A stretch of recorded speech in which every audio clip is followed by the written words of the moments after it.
Detection शुरू होगी 3 second बाद। शुरू। तकनीक क्रांति के वर्तमान दौर में भारतीय सीमा को सुरक्षित रखना इतना अधिक चुनौतीपूर्ण हो गया है।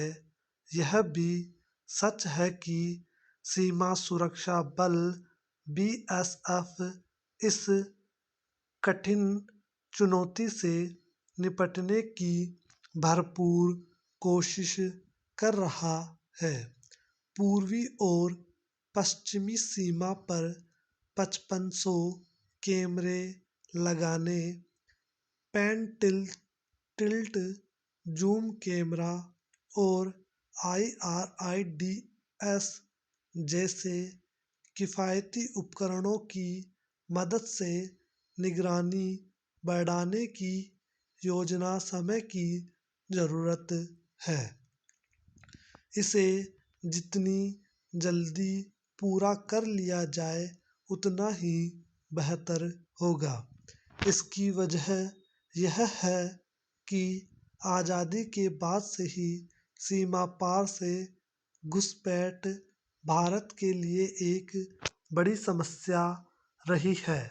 पैरा कहते हैं कि हम अपना पड़ोसी नहीं बदल सकते, इसीलिए पड़ोसियों से अच्छे रिश्ते बनाकर रखना ही समझदारी है। लेकिन दुर्भाग्य से हमारे पड़ोसी, खासकर चीन और पाकिस्तान ऐसे हैं जिनसे अच्छे रिश्ते कायम करने की हमारी कोशिशें हर बार विफल ही हुई है। बांग्लादेश से हमारा दोस्ताना रिश्ता जरूर है, पर वहाँ भारत विरोधी ताकतें भी प्रभावशाली है और अच्छे राजनयिक संबंधों के बावजूद खतरा बना हुआ है। खतरा सिर्फ फौजी घुसपैठ का हो तो हमारी सेना निपटने में सक्षम है, लेकिन ज़्यादा बड़ा खतरा गैर कानूनी गतिविधियों में शामिल लोगों की घुसपैठ का है। यह जग जाहिर है कि देश के शत्रु पर्दे के पीछे रहकर भारत को नुकसान पहुंचाने के लिए नशे की खेप यहाँ पहुंचा रहे हैं। वे इससे होने वाली कमाई का इस्तेमाल आतंकी गतिविधियों के लिए कर रहे हैं। शत्रुओं की नापाक मंशा को नाकाम करना पहले भी आसान नहीं रहा, क्योंकि सीमा पर सतत निगरानी में कई कठिनाइयां हैं।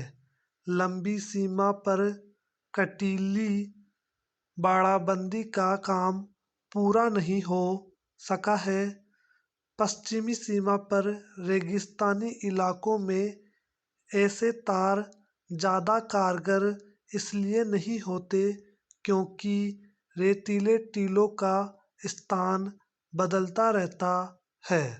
बांग्लादेश से लगी पूर्वी सीमा पर काफ़ी हद तक यह कारगर है, फिर भी विभिन्न स्थानीय परिस्थितियों के कारण घुसपैठ रोकने में 100% सफलता नहीं मिली है।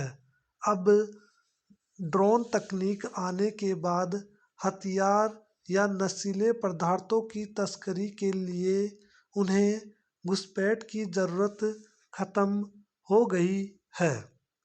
पैरा भारत के लिए यह नया खतरा है, क्योंकि चीनी मदद से ड्रोन तकनीक तक आतंकियों की पहुंच भी आसान हो रही है। हमें निगरानी तंत्र और मजबूत करने की ज़रूरत है। हालांकि दिल्ली में ड्रोन फोरेंसिक लैब से प्राप्त सूचनाओं के आधार पर कार्रवाई करना आसान बनाया गया है। बीएसएफ के महानिदेशक पंकज कुमार सिंह ने कहा भी है कि एंटी ड्रोन सिस्टम तैयार करने का प्रस्ताव केंद्र सरकार के पास विचाराधीन है।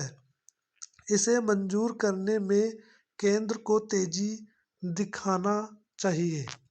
स्टॉप।